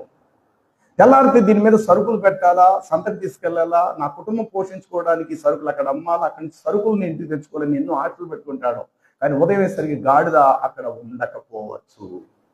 అందుకే యేసు ప్రభు వారు చెప్పిన ఈ మాటలు ఎవరైపోయింది తెలుసా, మీరు వెళ్ళి దాని కట్లను విప్పి నా యొద్దకు తోలుకొని రండి. ఒకే గాడిద అంత కట్లు కట్టవలసిన అవసరం ఉందా అనుకుందాం. కట్లు కట్టవలసినంత అవసరం ఉందా? అరే నీకు తిండి పెడుతున్నప్పుడు యజమానుడి దగ్గర ఆ గుమ్మలో పడి ఉండొచ్చు కదా చక్కగా. మళ్ళీ ఉదయం పెడతాడు, రాత్రి పెడతాడు కదా. ఎప్పుడైనా పని ఉంటే నిన్ను వాడుకుంటాడు అవసరాన్ని బట్టి, లేనప్పుడు ఆ నీడనే నువ్వు చక్కగా ఉండొచ్చు కదా. కానీ ఎందుకు ఆ యజమానుడు ఆ గాడిదను కట్టాడు అంటే దానిలో నిలకడలేదు. దానికి నిలకడలేనటువంటి గుణము. ఈ కారణం చేత యజమాడు ఇంటి లోపల పడుకున్నాడు. తెల్లారేసరికి గాడిద తన ఇంటి వాకిట ఉండాలి కాబట్టి దానికి కట్టు కట్టేశాడు అనమాట. అలాంటి కట్టు కట్టబడినటువంటి గాడిద పిల్ల యొద్దకు యేసు ప్రభు వారు పంపించి ఆ గాడిద కట్లను విప్పి తోలుకొని నా యొద్దకు రండి. ఎందుకు కట్లు ఇప్పుతున్నారంటే ఇది ప్రభువునకు కావలసి ఉందని చెప్పి నా యొద్దకు తీసుకొని రండి. చూడండి, యోబు గ్రంథం 39వ అధ్యాయాన్ని మనం గమనిస్తే అక్కడ ఈ మాట ఇట్లా రాయబడి ఉంటుంది. యోబు గ్రంథము వచనం ఎంత? అది 5వ వచనం. అడవి గాడిదను స్వేచ్ఛగా పోనిచ్చిన వాడు ఎవడు? అడవి గాడిద యొక్క కట్లను విప్పినవాడు ఎవడు? చూసారా? అడవి గాడిద యొక్క కట్లను విప్పి చక్కగా దానిని పోనిచ్చేవాడు. బైబిల్ ఎంత అద్భుతమైన గ్రంథం అంటే ప్రియులారా, ఏదైనా ఒక చిన్న విషయం కోసం మనము బైబిల్లోంచి బయటికి తీస్తే గనుక దానికి సంబంధించిన ఆనవాళ్ళు ఎన్నో బైబిల్లో కనపడుతుంటాయి. ప్రతి దానికి లింకులు ఉంటాయి, ప్రతి దానికి సంబంధాలు, పోలికలు మనకు చాలా చక్కగా కనబడతాయి. ఈ దినకాలం మనం ఒక గాడిద కోసం మాట్లాడుతున్నాం, కానీ ఇదే బైబిల్లో ఈ గాడిద ప్రస్తావన అనేక చోట్ల ఇందులో వ్రాయబడి ఉంది. ఇది చాలా అద్భుతమైన విషయం కదా. కాబట్టి అడవి గాడిదను స్వేచ్ఛగా పోనిచ్చిన వాడు వేడి, దాని కట్లను విప్పి దానిని పోనిచ్చిన వాడేడు. వినండి, కేవలం గాడిదకు మాత్రమేనా కట్లుంటాయి, మనుషులకు కట్లుండవా అంటే ఎస్, గాడిద కంటే కూడా ఎక్కువగా మనుషులు చాలా కట్లలో వారు బంధించబడ్డారు. మనం అనుకుంటాం నేను స్వేచ్ఛగా ఉన్నాను, వ్యాపారం చేసుకుంటున్నాను, రోజు డబ్బులు వస్తున్నాయి, జేబులు వేసుకుంటున్నాను, నాకు పిల్ల పాపలు, ఇల్లు, సొంత ఇల్లు అన్ని బాగానే అనుకుంటుంటారు ప్రతి మనిషి కూడా అనుకోవడానికి. కానీ ప్రతి మనిషి కూడా ఏదో ఒక కారణాన్ని బట్టి ప్రతి ఒక్క మనిషి ఏదో ఒక బంధకములలో, ఏదో కట్లలో ప్రతి మనిషి కూడా బంధించబడి ఉంటాడనేది నమ్మండి. ఏనాడైతే నమ్మి బాప్తిజం పొంది నీ జీవితంలో ఎక్కడ మలుపు తిరగక పూర్తిగా ప్రభు వైపునకు ఎప్పుడైతే నీ జీవితాన్ని అప్పగించుకోగలుగుతావో అప్పుడే ఆయన నిన్ను కూడా కట్ల నుండి విడిపిస్తాడు. 13వ అధ్యాయము లూకా శుభవార్తను మనం గమనిస్తే గనుక అక్కడ 16వ వచనములో ఈ మాట ఇట్లా రాయబడి ఉంటుంది.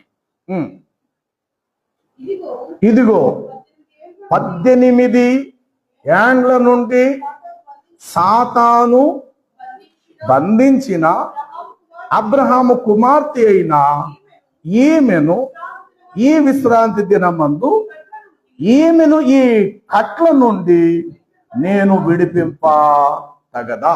చాలు చాలు చాలు. ఏమండి, ఈవిడ ఎక్కడుంది? దేవాలయంలోనే ఉంది, సమాజ మందిరంలో. రమారమి 18 సంవత్సరాల నుండి ఆమెలో దయ్యం ఏలుబడి చేస్తుంది. వాక్యం వినడానికి మందిరానికి వస్తుంది, కానీ ఆమెలో ఆల్రెడీ దురాత్మ కూర్చుంది. చాలా మంది జీవితాల్లో దేవుని యొద్దకు వస్తారు, ఎక్కడో ఆలోచనలో దుష్టుడికి అవకాశం ఇస్తుంటారు, తలంపులలో దుష్టుడికి సహాయం చేస్తుంటారు. వీళ్ళు తమ ఆలోచనలోకి రమ్మని చెప్తుంటారు, తమ తలంపుల్లోకి రమ్మని చెప్తారు, తమ ఉద్దేశాల్లోకి రమ్మని ఆహ్వానించి వాడి దారి ఏర్పాటు చేస్తారు. నోటితో మనం బైబిల్ చదువుతాం, నోటితో ప్రార్థన చేస్తాం, కాళ్ళతో దేవుడి మందిరానికి మనం వస్తుంటాం. కానీ ఎక్కడో దుష్టుడు సంబంధించిన ఆనవాళ్ళు ఖచ్చితంగా వారి మనసుల్లో ఉంటాయి. ఒక వ్యక్తిని నిండు మనసుతో ప్రేమించకపోవటం ఇది పొరపాటు. నీ శత్రువును సైతం కూడా నువ్వు క్షమించకపోవటం కూడా అపవాది పెట్టినటువంటి ఒక కట్టే. ఇది ఎదుటివాణి యొక్క స్థితిని నిన్ను నువ్వు అర్థం చేసుకోకపోవటం కూడా ఒక అవిధేయత. ధన సంపాదన విషయంలో నేను మాత్రమే పై స్థానంలో ఉండాలా, నాతో పాటు సమానుడైనప్పటికీ వీడు మాత్రం అట్టడుగు స్థితిలోకి వెళ్ళిపోవాలా, నేను మాత్రమే బాగుండాలా, ఇది కూడా ఒక విధంగా సాతానుడికి సంబంధించిన ఆనవాలే. ప్రేమించటంలో వ్యత్యాసాలు చూపించటము, పెట్టే విషయంలో కూడా వ్యత్యాసాలు, హెచ్చుతగ్గులు చూపించటాలు, మాట్లాడే విషయాల్లో కూడా స్వార్థముతోనూ హెచ్చుతగ్గులు చూపించటాలు, ఇవి కూడా దుష్టుడికి సంబంధించిన ఆనవాళ్ళు, కట్లు మనుషుల్లో కూడా ఉన్నవి. సంవత్సరాల తరబడి వారు దేవుడి మందిరానికి వస్తే రావచ్చునేమో, కానీ ఇంకా చాలా మంది, అనేక మంది దేవుని సమాజ మందిరములో కూడా ఆ కట్ల నుండి ఎందుకో వారు ఇంకా తెంపబడలేని స్థితిలో ఉన్నారు. అదేంటనేది దినకాలం నువ్వే తెలుసుకో. ఏ కట్టుకు నువ్వు కట్టబడ్డావు, ఏ కట్టుకు నువ్వు బందీ అయ్యావు, ఏ కట్టు చేత నువ్వు కట్టబడ్డావు, ఏ కట్టు అయితే ఇంకా నీకు తెంపబడలేదు, ఆ కట్ల నుండి నువ్వు విడిపించబడా. ప్రమాదకరమైనటువంటి కట్టు ఏంటో తెలుసా? ప్రభువులోకి వచ్చిన తర్వాత కట్లలోకల్లా అతి భయంకరమైనటువంటి కట్టు ఏమిటైనా ఉన్నది అని అంటే బంధువుల ద్వారా నీకు వచ్చి ఒక బంధు కట్టు. ఈ మాట నీకు యెషయా గ్రంథము 8 అధ్యాయములో ఆ మాట నీకు కనబడతాది. చూడండి, యెషయా గ్రంథము 12వ వచనము. ఈ ప్రజలు ఏ కట్టు?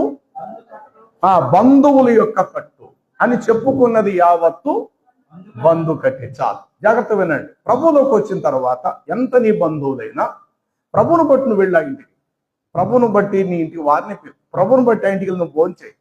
కానీ ఏదో ఆశించి వారిని తృప్తిపరచాలని వెళ్ళటం మాత్రం ఇక్కడ దేవుడికి నువ్వు ద్రోహం చేస్తున్న వ్యక్తివి. సాధ్యమైనంత వరకు ప్రభువును బట్టి నీ స్నేహం ప్రయాణం చేయాలి. ప్రభువును బట్టి నీ స్నేహము బంధువుల మధ్య ప్రయాణం చేయాలి. నీ అవసరాల కొరకు, నీ అక్కర్ల కొరకు వాళ్ళని ఏదో తృప్తిపరచాలని విలువైన పని మానేసుకొని ఆ రోజు కష్టపడి సంపాదించిన రూపాయిని వదులుకొని ఈ లోక స్నేహము, లోక మమకారాలు, లోక బంధుత్వాలని చెప్పేసి నువ్వు పరుగులు తీయటం నీకు మంచిది కాదు. సాధ్యమైనంత వరకు ప్రభువులోకి వచ్చిన తర్వాత ప్రభువుతో నువ్వు ఒంటరిగా గడపటం నీకు విలువైన విషయము. ప్రభువుని పక్కన పెట్టి వందలాది బంధువులతో నువ్వు స్నేహం చేయటం నీకు ఎప్పటికీ నష్టమే. ఎందుకంటే బంధువుల మాట ఎప్పుడు ఒకలాగా ఉండదు. ఒకరు చెప్తే మొత్తం అందరు కలిసి నీ మనసును ఖరాబ్ చేస్తారు. ఎరా మేము అందరూ బాగున్నాం, నువ్వు అందులోకి వెళ్ళావు, ఏ ఉద్ధరించేవరా? అప్పుడు తాటేకి ఇంట్లో ఉన్నాం, ఇప్పుడు ఆ తాటే పంపలోనే ఉన్నాం. చూడు మేము చూడు ఎలాగున్నాం, మా పిల్లలు చూడు ఏ స్థాయిలో ఉన్నారు. నీది బతికేటర్ అలా తగలడిది. మీ ఆవిడకి ఎన్నోసారి చెప్పాను, మీ ఆవిడ వినదో నువ్వు వినవు, ఎప్పుడు బైబిల్ పెట్టుకునే పోతుంటారు, ఎప్పుడు చూసిన రోగాలు, జబ్బులు, బలహీనత, ఇదేనా మీ బతుకు? ఏం సంపాదించేవారు నువ్వు ప్రభులోకి వెళ్ళి అని ఇలాంటి అనేకమైనటువంటి మాటలు ఆ నీ హృదయంలో గుచ్చుకునేటప్పుడు ఆటోమేటిక్గా దుష్టులు పక్కన మాట్లాడు. వింటున్నావా? వాళ్ళు చెప్తుందా నీకు అర్థమవుతుందా? అదే నువ్వు ప్రభులో లేకపోతే కనుక ఈరోజు వాళ్ళకంటే టాప్ స్థితిలో నువ్వు ఉండే వ్యక్తి. అనవసరంగా ప్రభులోకి వెళ్ళావు. నీ పిల్లలు గవర్నమెంట్ స్కూల్లో చదివిస్తున్నావు, చిన్న పనులోకి వెళ్ళిపోయావు. అదే నువ్వు ప్రభులోకి రాకపోయి వాళ్ళతో పాటు విగ్రహారాధనలో ఉంటే ఈ పాటికి మంచి పొజిషన్లో నువ్వు ఉండే వ్యక్తి. ఇలాంటి ఆలోచనలు బంధువులు ఎప్పుడైతే నీతో మాట్లాడతారో ఆ మాటలు నీలో పనిచేస్తాయి. ఫైనల్గా అందులో పెద్ద ఒకడు ఉంటాడు, అయ్యిందేది అయిపోయింది. కానీ మన ఊళ్ళో పూజారి గారు అన్నారు, ఆయన చాలా హస్తం చాలా మంచిది, ఆయన చేత ఒక వ్రతం చేపిస్తాను, శాపమంతా పోతుంది, అన్ని మా పరిస్థితులకు మీరు వచ్చేస్తారు అని అంటారు. భార్య గోకంట పక్కన ఎవరి మాట వినొద్దండి, వద్దని మరి అన్నట్టు అంటారు. ఈలోకి ఇతను తాలూకు వాళ్ళు వదిన గారు మేనత్ వచ్చి, బాబు పెద్దదాని నా మాటను ఎందుకు చెప్తున్నాను, మీ మావయ్య చెప్తున్న మాటను బాబు, పూజారిగా చేత ఆ వ్రతమేదో చేయిస్తే మీకు పట్టిన శాపం కీడంతా పోతుందట కదా, ఆ ఖర్చులు మేమే పెట్టుకుంటాం, నువ్వు నీ భార్య పిల్లలు రండి బాబు అని అన్నప్పుడు ఆ మాటలు అతనిలో బలంగా పనిచేస్తాడు. ఇంటికి పెద్ద భార్యతో గొడవ పెట్టుకుంటాడు. ఈవిడేమో వద్దు, ఆ చోటుకి మనం వెళ్ళొద్దు, మన ప్రభువుని నమ్మే ప్రభులో ఉండాలంటది ఈవిడ ఇతను అంటాడు, లేదు లేదు చాలా నష్టపోయింది, ఎందుకు చెప్పారు, ఇంతమంది కూర్చోబెట్టి మరీ చెప్పారు, నా బంధువులు చాలా గొప్ప వాళ్ళకి చెప్పారు, కొంచెం మక్కువ చూపిస్తాడంటే. సొలొమోను యొక్క హృదయం పెళ్లి చేసుకున్న తన భార్యలు ఎట్లాగైతే తన హృదయాన్ని విగ్రహముల తట్టు, అన్యాచారాల తట్టు సొలొమోను హృదయాన్ని తిప్పేశాయో, ఇప్పుడు వీడిని కడపడ స్థితి ఎలా ఉంటుందంటే మొదటి స్థితి కంటే మరి చెడ్డదిగా మారి, రేపటి నుంచి ఇతడు మందిరానికి దూరం అవుతాడు, భార్య పిల్లలే వెళ్తుంటారు. కొంతకాలం అయిన తర్వాత భార్యని వెళ్ళొద్దు అంటాడు. ఇదేంటంటే మీరు వచ్చేవారు, మీరు మానేసిగా నన్ను మానేయమంటారు ఏంటంటే అంటది. నేను చెప్తున్నాను కదా మందిరం మానేసి, ఆ బైబిల్ పాస్టర్ గారికి ఇచ్చేసాను, పాస్టర్ గారు కూడా ఇంటికి రావద్దని చెప్పాను. ఇలాగిలా పూర్తిగా అతడు మరల పాత ప్రాచీన జీవితంలోకి వెళ్ళిపోతాడు. అందుకని మరలా చెప్తున్నారు, నీకు బంధువులతో స్నేహం ఉంటే ఉండొచ్చు గాక, అది దైవత్వం నుండి తప్పిపోయి తొలగించబడే స్థితి మాత్రం నువ్వు తెచ్చుకోవద్దు. అలా చెప్పి వాటికి వెళ్ళొద్దని కాదు, వెళ్ళు, వారితో కలిసి భోజనం చేయి, వాళ్ళతో సంతోషంగా ఉండు, అంతవరకే. ఇక్కడ నీ దేవునికి ద్రోహము కలిగే పరిస్థితి నిన్ను నుండి దూరం చేసే పరిస్థితి వస్తే కనుక ఒక్క క్షణం కూడా నువ్వు అక్కడ ఉండవద్దు. ఇది నువ్వు దయచేసి ఒక దైవ బిడ్డగా నువ్వు గ్రహించాలి. ఎందుకంటే కట్లలో అతి భయంకరమైన కట్టు ఏదైనా ఉందంటే అది ఒక బంధు కట్టు. అలా అని చెప్పి నీ బంధువులకి, స్నేహితులను నువ్వు దూరం చేసుకోమని చెప్పట్లా. వాళ్ళతో ప్రేమగా ఉండు, గతంలో ఉన్న బంధుత్వాన్ని కాపాడుకో, దాన్ని అలాగే కలిగి ఉండు. కానీ ఇందులో నువ్వు ప్రభువుని నమ్మేవు కాబట్టి నీ దైవిక స్థితిని వారికి చూపిస్తూ వారిని ప్రభు వైపునకు వచ్చే విధంగా నువ్వు ప్రయత్నం చేయి. చాలు. వాడు ఒక రాకపోయినా నువ్వు మాత్రం దేవుడికి దూరం అయిపోయే పరిస్థితి నువ్వు తెచ్చుకోవద్దు. నేనంటాను, ఇంతటి స్థితికి నువ్వు వెళ్ళే కంటే ఆ బంధుత్వానికి కొంచెం నువ్వు దూరంగా ఉంటూ దేవుడికి దగ్గర ఉన్నట్టు ఎంతైనా నీకు మంచిది. ఇది ఒక రకమైనటువంటి బంధుకట్టు. చెప్పండి, ఏం కట్టండి? ఇది ఒక బంధుకట్టు. 116వ కీర్తనలో దావీదు భక్తుడు ఇట్లా ప్రార్థన చేస్తాడు. 116 వచనం.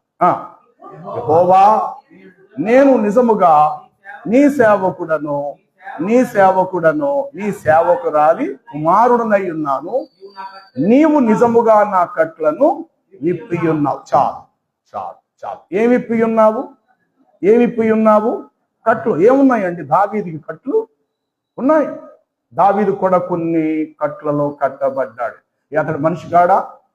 ఎంత మహారాజు అయితే మాత్రం, ఎంత దేవుని హృదయానుసారుడైతే మాత్రం, ఎంత గొప్ప మహాప్రవక్త అయితే మాత్రం దావీదు మనలాంటి మానవుడు కాడా? ఎస్.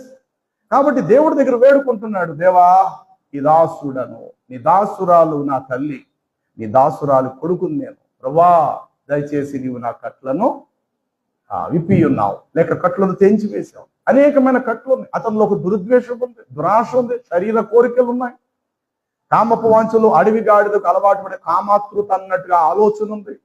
కాబట్టి ఉరియానేమో యుద్ధంలో చంపించాడు. ఉరియా భార్య నేను బెత్షెబానేమో తన యుద్ధకు పిలిపించుకున్నాడు. బలవంతంగా బెదిరించి ఆమెతో శారీరకంగా కలిసి ఆమెతో తప్పు చేశాడు. వెంటనే గర్భవతి అయింది. ఆ గర్భం నుండి వచ్చిన బిడ్డను దేవుడు మొత్తాడు. 7 రోజులు ఉపవాసం ఉన్న అతను ఉపవాస దినాలు ఫలించలేదు, వ్యర్థమైపోయింది. ఏమంటే ఎంత దైవ ప్రవక్త అయితే ఇలాంటి భిన్నమైన ఆలోచనలు మనుషుల్లో పుట్టవాటే పుడతాయి. అందుకే దేవుడికి ఎప్పుడు నువ్వు దగ్గరగా ఉంటావు. భిన్నమైన ఆలోచన వస్తున్న ప్రతి క్షణం నిన్ను కడుక్కునే ప్రయత్నం చేయాలి. నీ దేవుడి నుండి నిన్ను దూరం చేసే ఉద్దేశమే గాని, నీ దేవుడి నుండి పరిశుద్ధత నుండి నిన్ను పక్కకు తప్పించే దురాలోచన గాని ఏది నీకు ఎదురవుతున్నా వెంటనే దాని విషయంలో నువ్వు బద్దురాలవి ప్రార్థన చేయాలి. దేవా, ఎప్పుడు లేని ఆలోచన నా మనసులో రావటం కరెక్ట్ కాదు కదా అని చెప్పి నువ్వు హృదయంలో నలిగిపో, పశ్చాత్తాపడు, సరి చేసుకో. ఆ చెడుకు నువ్వు దూరంగా ఉండడానికి నువ్వు ప్రయత్నం చేయి. ఇలా చెప్పుకుంటూ వెళితే గాడిదకే కాదు సుమా కట్లు కట్టబడటం. ఈ కట్లు అనేవి ఎవరికి ఉన్నాయి అని అంటే మనుషులలో కూడా ఈ కట్లు కట్టబడ్డాయి. అందుకే ప్రభు అన్నాడు, మీరు వెళ్ళి దాని కట్లను విప్పి నా యొద్దకు తీసుకొని రండి. ఎలాంటి కట్లలో మనుషులు ఉన్నారు? బంధుకట్టు అనేది చూడండి, 107వ కీర్తనల గ్రంథం 11వ వచనం చూద్దాము. 11వ వచనం. కష్టకాలం మందు వారి యెహోవాకు ఆయన వారి ఆపదలో నుండి వారిని విడిపించెను. దేవుడు వారి కట్లను తెంపివేసి, చీకటి జీవితం. ఏ కట్లలో ఉన్నారు వీరు అని అంటారా? చీకటి సంబంధమైన బ్రతుకు. చీకటి ఏం చేస్తుంది? ఇతరులను చూపించనీయకుండా చేస్తుంది. చీకట్లో నువ్వెవరో ఇతరులకి అర్థం కానట్టుగా చేయిస్తుంది చీకటి.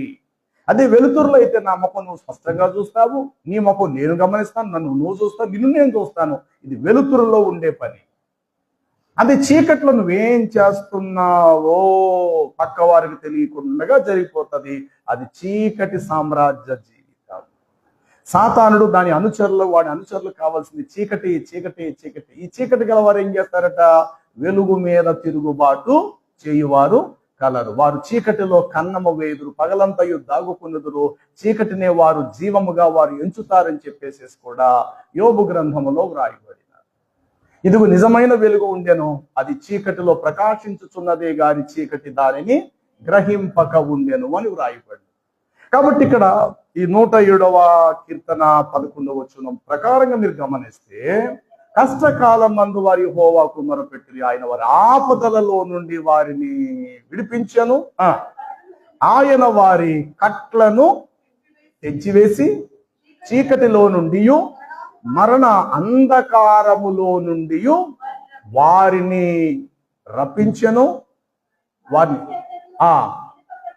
ఇనప కట్లు. ఎలాంటి కట్లు అంటే ఇంకా మరలా చెప్పండి, ఎలాంటి కట్లు ఇవి? బాధ చేతను ఇనుప కట్ల చేతను బంధించబడిన వారిని చీకటిలో నుండి, మరణంధకారానికి తీసుకొని వెళ్ళిపోయే కట్లలో నుండి నివాసము చేయువారి హృదయమును ఆయన ఆయాసము చేత కృంగదీసెను.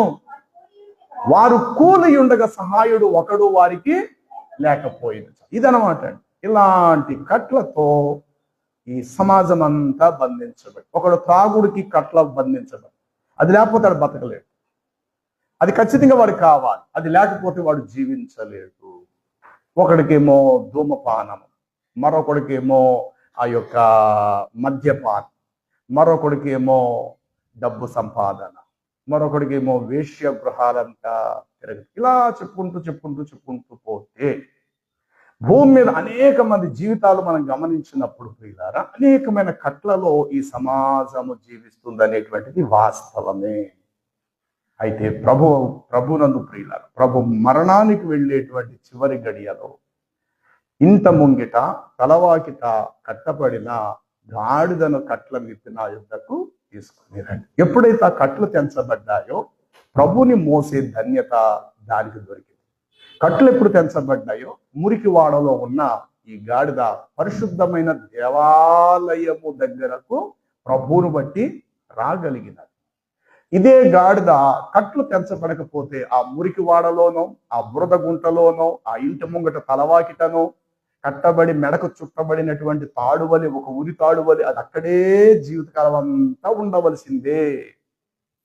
కానీ ప్రభువు దానిని ప్రేమించాడు. దానిని విప్పి నా దగ్గరకు తీసుకొని రండి. ఎప్పుడైతే కట్లు తెంచబడ్డాయో ప్రభుతో స్నేహం దొరికింది. కట్లు ఎప్పుడు తెంచబడ్డాయో ప్రభుని మోయటం ప్రారంభించింది. కట్లు ఎప్పుడు తెంచబడ్డాయో ప్రభువుతో పాటు సహవాసం దానికి దొరికింది. కట్లు ఎప్పుడు తెంచబడ్డాయో ప్రభుని మోసుకుంటూ యెరూషలేము దేవాలయమునకు ప్రభువుతో పాటు అది రాగలిగినది. అదే కట్లు తెంచబడకపోతే ప్రభువుతో దానికి సహవాసము లేదు. అదే కట్లు తెంచబడకపోతే ప్రభుని అది మోసేదే కాదు. కట్లు తెంచబడకపోతే దానికి ప్రభుతో సహవాసం దొరుకుండేది కాదు. కట్లు తెంచబడకపోతే ప్రభుతో పాటు అతి పరిశుద్ధమైన యెరూషలేము దేవాలయమునకు అది వచ్చుండేది కాదు. కాబట్టి కట్లు తెంచబడటం అనేటువంటిది చాలా విలువైన విషయం. కాబట్టి 18 సంవత్సరాల నుండి నడువంగిపోయినటువంటి దయ్యము చేత నడువంగిపోయిన అబ్రహాము కుమార్తెని ఈమె ఈ విశ్రాంతి దినమున ఈమె కట్ల నుండి నేను విడిపింప తగదా అని చెప్పి 18 ఏళ్ల నుండి నడువంగిపోయి దయ్యము చేత కట్ల చేత కట్టబడిన ఈమెను ఆ సమాజ మందిరంలో పిలిచాడు. అమ్మ ఇట్లా రా అని వచ్చింది. ఆమె నడుము మీద ఆయన చేయి ఉంచాడు. నడువులాగా వంగిపోయింది ప్రియుల, నేలకంట వంగిపోయింది. అలాంటి పరిస్థితి ఆమెకు ఎందుకు వచ్చిందంటే ఆమెలకు దురాత్మ ఆవరించింది. కొన్ని జబ్బులకు మన పాపములు కారణం, పాపము యొక్క మూలం అపవాది వచ్చి కూర్చుంది. క్యాన్సర్ పుండు ఎంత వైద్యం చేసినా తగ్గదు, దాంతో చచ్చిపోతారు. కొన్ని చేసినటువంటి పాపాలకు రకరకాల మూల సంఖ్య వ్యాధి, ఇవన్నీ కూడా బైబిల్లో ఉద్యోగేశ్వరుడు 8 అధ్యాయాలు చెప్పాడు. ఆఖరికి నీ దేహంలో జరిగే ప్రతి దానికి కూడా ఎక్కడో చోట పాపానికి సంబంధించినటువంటి ఆనవాళ్ళు నీలో ఉంటారు. అది తిరగబెట్టబడుతుంటారు. తగ్గినట్టు తగ్గుతుంది. మరలా వచ్చే వేసవ కాలానికి మరలా స్టార్ట్ అవుతుంది. మళ్ళా రక్తం కారకం ఖాయమవుతుంది. కొన్ని పాపాలు, కొన్ని యొక్క వ్యాధులకు అపవాదికి నువ్వు చోటు ఇవ్వటాన్ని బట్టి, పాప క్రియలను బట్టి, సాతానుడికి నీలో చోటు ఇవ్వటాన్ని బట్టి ఆ పుండు, ఆ గాయం నీలో పోకుండా నువ్వు చచ్చిపోలేని జీవితకాలం అంతా అది నేను వెంటాడుతూనే ఉంటాను. అలాగే ఈమె కూడా 18 ఏళ్ల నుండి దయ్యం పట్టేసి ఆ నడువంగిపోయిన స్థితి దొరికింది. ప్రభు వాక్యం ఎప్పుడైతే ఆమెకు దొరికినదో, ఆ వాక్యానికి ఎప్పుడైతే ఆమె బద్ధురాలే దగ్గరకు వచ్చి ప్రభు పాదాలను ఆశ్రయించినదో, ఆయన హస్తము ఆమె మీద ఉంచినప్పుడు ఆమె నడుము నుండి విడుదల పొందింది. స్థానికులు అన్నారు, ఈరోజు విశ్రాంతి దినము ఏ పని చేయకూడదు, నువ్వెందుకు ఈ పని చేసి ఉండే అన్నట్టు. మీలో గొర్రె గాని, గాడిదే గాని, ఎద్దే గాని విశ్రాంతి దినము గోతులో పడిపోతే దాని పైకి మీరు లేవదీరా. దానికంటే మనుషుడంతో శ్రేష్టమైన వాడే కదా. కాబట్టి ఈమెను ఈ దినమున ఈ కట్ల నుండి నేను విడిపింప తగదా. కాబట్టి ప్రభు నందు ప్రియులారా, ప్రభు దగ్గరికి వచ్చిన గాడిద ప్రభు యొద్దకు రాకముందు దాని కొన్ని బంధకాలు ఉన్నాయి. అందుకే ఈరోజు ప్రపంచ క్రైస్తవులు అందరూ పరిశుద్ధులు, అందరూ విడుదల పొందారని నేను అనను. కానీ పరిశుద్ధులు ఉన్నారు, దేవుని బిడ్డలుగా యథార్థవంతులు ఉన్నారు. ప్రభువులోకి వచ్చిన తర్వాత కూడా కొందరు ఇంకా తమ కోసమే తాము బ్రతకడానికి ప్రయత్నం చేస్తారు. తమ లగ్జరీ, తమ యొక్క స్థితి కోసం వాళ్ళు బ్రతకడానికి ప్రయత్నం చేస్తారు. అందుకు సహాయం చేయమని తరచుగా దేవుడు కూడా అడుగుతుంటారు. కానీ ప్రభువులోకి వచ్చిన తర్వాత నీ విశ్వాస జీవితం ఎలా ఉండాలి అని అంటే, ప్రభు నిమిత్తము ఏదైనా కోల్పోవటం పరిస్థితి వస్తే దాన్ని కోల్పోవటానికి కూడా ఇష్టపడాలి. ప్రభువులోకి వచ్చిన తర్వాత విలువైంది కూడా నీ నుండి దూరం అయ్యే పరిస్థితి వస్తుందంటే అది ప్రభు నిమిత్తం దూరం చేసుకోవటానికి ఇష్టపడాలి తప్ప, లేనిదేదో కొత్తది నీ దగ్గరికి రావాలని కోరుకోకూడదు. ఆఖరికి నీ ప్రాణముతో సహితము పానార్పణముగా పోయబడినట్లు నువ్వు ద్వేషించుకోవాలి. బైబిల్లో మనం చూస్తాం, వారు అంతము వరకు తమ ప్రాణములను ప్రేమించిన వారు కారు. అంటే ప్రాణాన్నే ప్రేమించలేదంటే ఆస్తులు మనం ప్రేమిస్తామా ఏంటి? ప్రాణాన్నే మనం లెక్క చేయాలి. ప్రాణమే నాకు అక్కర్లేదు అనుకున్నప్పుడు ఒంటి మీద బంగారం ఎవరికి కావాలి? బీరువా నిండా డబ్బు ఎవరికి కావాలి? ఖరీదైన పట్టు వస్త్రాలు ఎవరికి కావాలి? అసలు ప్రాణమే లేనప్పుడు, ప్రాణమే నాకు వద్దన్నప్పుడు. కాబట్టి అన్నిటికంటే మూలమైంది ప్రాణం. కాబట్టి ప్రాణమును సహితము ప్రభు నిమిత్తము ప్రాణాన్ని కూడా వ్యర్థముగానే ఎంచుకోవాలి. ధనవంతుడు అదే చేశాడు. తన ప్రాణాన్ని ఏం చేశాడంటే సుఖపెట్టుకున్నాడు. నా ప్రాణమా తినమో తాగుమో సుఖించు, జీవితకాలం అంతా నువ్వు ఇలాగే ఉండాలా, 3 పూలు 6 కాయలతో జీవించాలా, నువ్వు దేనికి లొంగద్దు, ఎవరికి లోబడద్దు, ఎప్పుడు సంపాదనతో ఉండాలా, నువ్వు వెళ్తుంటే ఒక మహారాజులా కనబడాలా, అందరూ చూసి లేచి నీకు నమస్కారాలు పెట్టాలా, నీ స్థాయి ఎప్పుడు తగ్గించుకోకూడదు, మంచి పొజిషన్లో ఎప్పుడు నువ్వు చిగురించే కొమ్మలకి ఇలాగే నువ్వు జీవించాలి. అలాగే జీవించాడు వాడు మనసుకు తగ్గట్టుగానే జీవించాడు. చివరికి మరణించాడు. అతడు వేదన స్థలమునకు వెళ్ళాను. అక్కడ చెప్పబడిన మాట, కుమారా, భూమి మీద బ్రతికినంత కాలం నీకు నచ్చినట్లు నీ ఇష్టానుసారముగా నీవు జీవించితివి. లాజరు అయితే భూమి మీద దేవుని చిత్తంలో జీవించాడు, నీవేమో నీ చిత్తంలో నువ్వు జీవించావు. దేవుని చిత్తంలో జీవించాడు కాబట్టి లాజరు మరణించిన తర్వాత కూడా దేవుని చిత్తంలోనే ఉన్నాడు. ఆయన భూమి మీద నీ కోసం నువ్వు బ్రతిక కాబట్టి దేవుడు కాని చోటుకు నువ్వు వెళ్ళిపోయావు. కుమారా, నువ్వు ఇక్కడికి రావడానికి వీల్లేదు. ఇక్కడ ఉన్నవాడు వచ్చి నీ నోటి నాలుక నీళ్లు చల్లార్చడానికి కూడా వీళ్ళు మధ్యలో ఒక అగాధము ఏర్పడింది. కాబట్టి ప్రభువులోకి వచ్చిన తర్వాత ప్రియులరా, నీ జీవితానికి నీకు నువ్వే విలువను పెంచుకో. ఎస్, నేను దేవుని బిడ్డని, నాకు ఇది తగదు, నేను ఇలాగే ప్రభువులను ఇలా ఇలాగా నిన్ను నువ్వు అంచనా వేసుకోవాలి. ఏది దేవుడికి మహిమ కలుగుతుందో నీ ద్వారా అది చేయటానికి నువ్వు అడుగు ముందుకు వేయాలి తప్ప ప్రతీది చేసేయాలని కానీ, అన్నిట్లో నేనే ఉండాలని కానీ, అన్నిట్లో తలదూర్చే ప్రయత్నాలు ఎప్పుడు కూడా దైవ బిడ్డగా నువ్వు చేయదు. ఎంత నువ్వు కామ్గా ఉంటే నీకు అంతా మంచిది. అన్ని విషయాలు మనకొద్దు, అందరి విషయాలు కూడా మనకొద్దు. అన్ని విషయాలు మనకొద్దు, అందరి విషయాలు మనకొద్దు. నీ విషయం సంగతి నువ్వు ఆలోచించుకో. ఈ క్షణం దేవుడు కానీ నిన్ను పిలిస్తే పరలోక ప్రవేశం నీకుందా అనేది నువ్వు అంచనా వేసుకోవాలి. అలాగే నా మటుకు నేను కూడా అనుకోను, ఈ క్షణము గుండెపోటు వచ్చి చచ్చిపోతే నా ఆత్మ దేవుడి దగ్గరికి వెళ్తానా? ఇలాగే ప్రతి ఒక్కరూ అనుకుంటూ జీవించాలి తప్ప ఆ ఇంట్లో ఏంటి, ఈ ఇంట్లో ఏంటి, వాళ్ళ జీవితం అవన్నీ మనకెందుకు? అవేవి కూడా నిన్ను నన్ను పరలోకాన్ని తీసుకెళ్ళవు కదా. నీ నీతి క్రియలే నీ వెంట వస్తాయి. నీ పరిశుద్ధతే దేవుడిని సింహాసనం దగ్గరికి నిన్ను చేరుస్తాయి. కాబట్టి నీకే కట్లు ఉన్నాయో అది నువ్వు ఆలోచించు. ధనాపేక్ష, స్వార్థం, ఈర్ష, పగ, అహంకారం, అవిధేయత, స్వామరితనం, బెంకమలాడుట, ఇలాంటి మొదలగు అనేకమైన కట్లు ఉన్నాయి. ఏనుగును ప్రారంభ రోజుల్లో దాన్ని స్థిరంగా ఉంచడానికి బలమైన ఉక్కు సంకెళ్ళు వేస్తారు. ఆ ఉక్కు సంకెళ్ళను బట్టి ఆ ఏనుగు అటు ఇటు అడుగులు వేయకుండానట్లు బంధం కింద వేసినప్పుడు ఇంకా ఇదే స్టాండర్డ్ అన్నట్టు లోబడిపోతారు. కొంతకాలం అయిన తర్వాత దాని పరివర్తన చూసి ఏం చేస్తారంటే ఇనప సంకెళ్ళు తీసేసి ఈ మాత్రం దల్సరిగా ఉండే గడ్డి పోగులతో ఒకవేళ దాన్ని కట్టు కట్టిన అప్పుడు కూడా అదే అనుకుంటుందట. నిన్నటి వరకు నా కాళ్ళకు ఏ ఉక్కు ఇనప సంఖ్యలు ఉన్నాయో కాళ్ళు కదలలేదు, ఇప్పుడు కూడా కాళ్ళు కదలట్లేదు అంటే కారణం ఇప్పుడు కూడా ఆ సంఖ్యలే నాకున్నాయి అని అనుకుంటుందట అయ్యేను. కానీ ఉక్కు సంఖ్యలు తెంచబడ్డాయి. గడ్డె పరకలతో నిన్ను కడితే, పెద్దలు ఒక మాట అంటారు, 100 గడ్డె పరకలతో ఒక ఏనుగునైనా పడపోయచ్చు, ఒక బలవంతుడినైనా కూడా లాగదు. ఒక గడ్డి పరక తెంపేచ్చు, సింపుల్. ఇప్పుడు ఒక దారం తెంపేయగలుగుతావు. అలాంటి దారాన్ని ఒక 100 దారాలు నువ్వు లైన్గా పెనవేస్తే అది ఇంత లావు తాడైపోతుంది. దాన్ని నువ్వు తెంపు చూద్దాం, తెంపలేం కదా. అది సింగిల్గా దారం అయితే కనుక అలా తెంపితే తెగిపోతుంది. అలాగే ఒక గడ్డి పరక అయితే మనం తెంపేయగలుగుతాం, కానీ అలాంటి 100 గడ్డె పరకలను కలిపితే అది కూడా ఒక బలమైన తాడుగానే మారిపోతుంది. అలాగే మన జీవితంలో 100 రకాలైన గడ్డి పోగులు వంటి బలహీనతలు ఒక బలమైన కట్టుగా మారిపోయి ఆధ్యాత్మిక విషయంలో మనం దూరం అయిపోయే ప్రమాదం కూడా మనకి ఎదురవుతారు. కాబట్టి ఇక్కడ యేసు ప్రభువారు చేసిన అద్భుత కార్యం ఏంటంటే, తాను మరణానికి వెళ్ళబోయే సమయానికి ముందు దినాల్లో ఆ గాడిద యొక్క కట్లను విప్పి నా యొద్దకు తోలుకుని రండి. కొన్ని గాడిదలను, కొన్ని బర్రెలు అంటే ఆ యొక్క ఏమంటారు, ఆ ఎద్లు, గేదెలు, బర్రెలు. గొర్రె అంటే మనకు తెలిసిందే, బర్రె అంటే గేదె. చెరువు తీసుకొని కొన్ని పల్లెటూరులో మనం చూస్తాం. చెరువు నుండి మరలా ఇంటికి తన ప్రాంతాన్ని తీసుకొస్తుంటాడు ఆ యొక్క పశువుల కాపరి.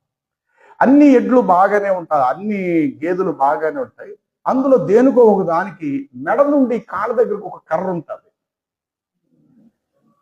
రెండవది కాళ్ళకు కూడా ఒక తాడు కూడా ఉంటుంది. అది మిగతా వాటితో పాటు నడవలేక ఇలా ఇలా ఎగిరెగుతుంది. మిగతా అన్ని కూడా స్వేచ్ఛగా చక్కగా వస్తుంటే అది మాత్రమే అలా ఎగురుతూ ఎగురుతూ ఎగురుతూ వస్తుంది.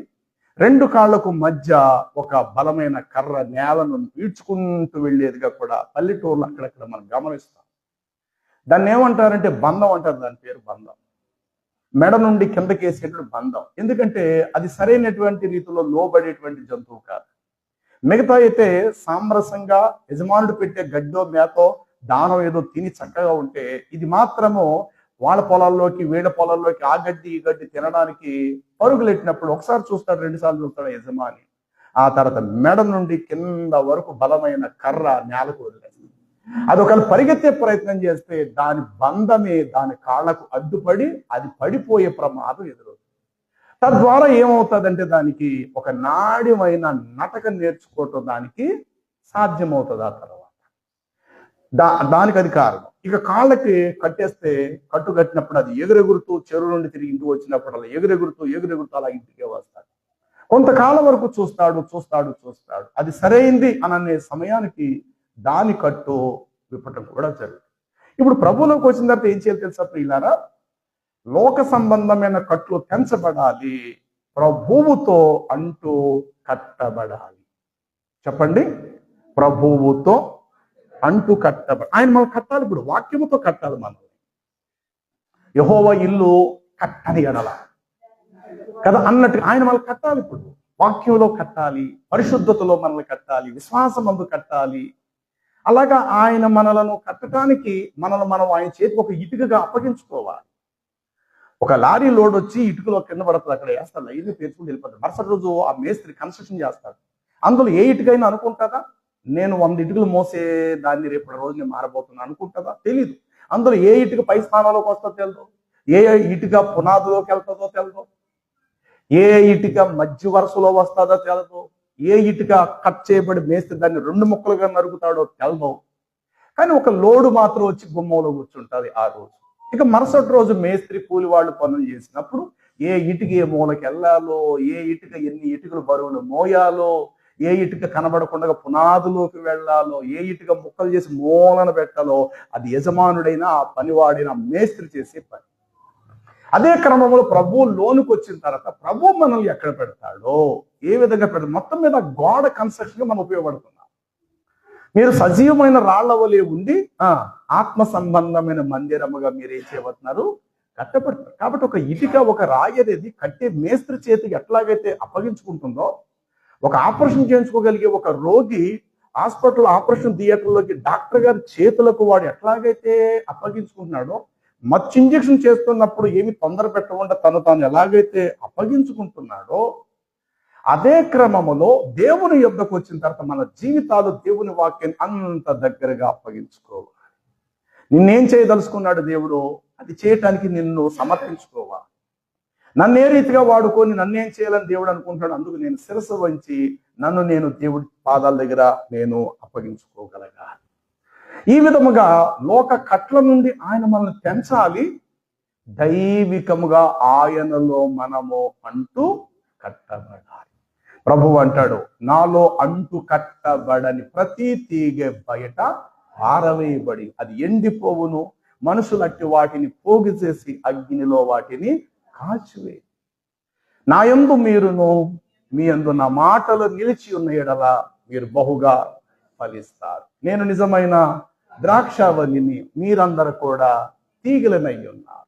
కాబట్టి ఇప్పుడు లోక కట్ల నుండి తెంచబడాలి, దైవికంగా మనము కట్టబడాలి. ప్రార్థనలో మన విశ్వాస జీవితం కట్టబడాలి, పరిశుద్ధతలో నీ జీవితం కట్టబడాలి. నమ్మకత్వం అనే దాన్ని తెంచేసుకోక, నమ్మకత్వం అనే దానిలో నువ్వు కట్టబడాలి. నిస్వార్థం అనే దానిలో నువ్వు కట్టబడాలి. విశ్వాసం అనే దానిలో నువ్వు కట్టబడాలి. తగ్గించుకొని ఒక మాదిరికరమైన జీవితం విషయంలో నిన్ను నువ్వు అలంకరించుకోవాలి. ప్రభు చేత నీవు కట్టబడాలి. కాబట్టి ఇక్కడ గాడిద ఒక నీచకరమైన ఒక సాధు జంతువే కావచ్చు, కానీ కట్టు ఉంటేనే అది లోబడతారు, కట్టు లేకపోతే స్వేచ్ఛగా తిరుగుతారు.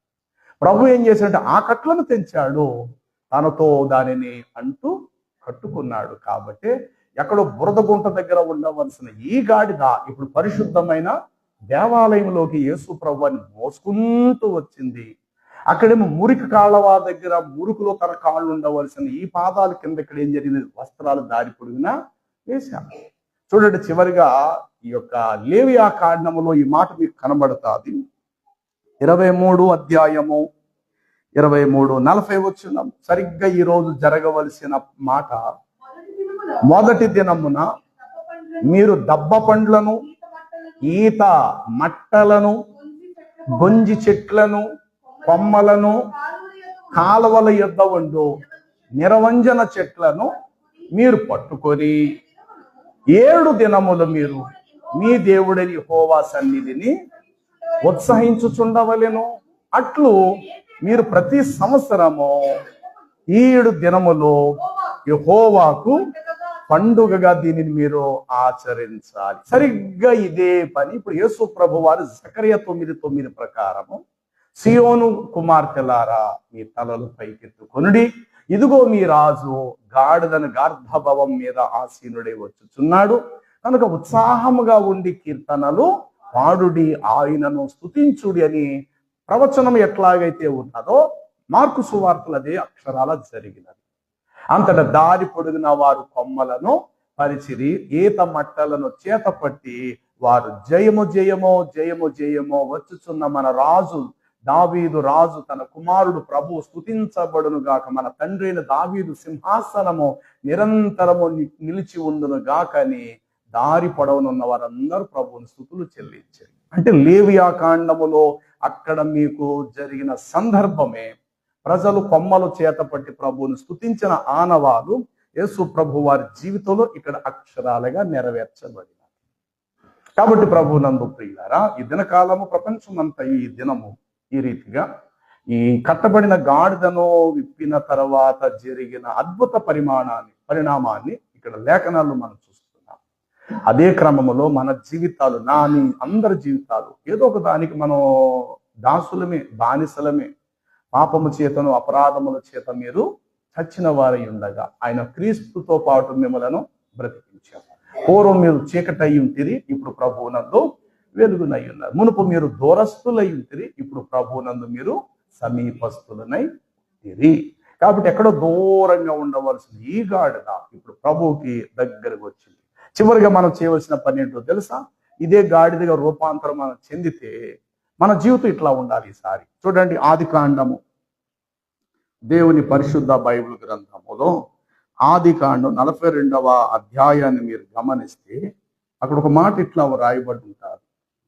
ఆదికాండము 26 వారు తాము కొనిన ధాన్యమును తమ గాడిదల మీద ఎక్కించుకొని అక్కడ నుండి వారు వెళ్ళి చాలు. అంటే కట్టబడిన గాడిద కట్లు విప్పిన తర్వాత ఈ గాడిద చేయవలసిన పని ఏమిటంటే ఆకలితో ఉన్న అనేకులకు ఆహారం పెట్టగలగటానికి ధాన్యమును మోసే గాడిదలుగా మనం రూపాంతరము చెందాలి.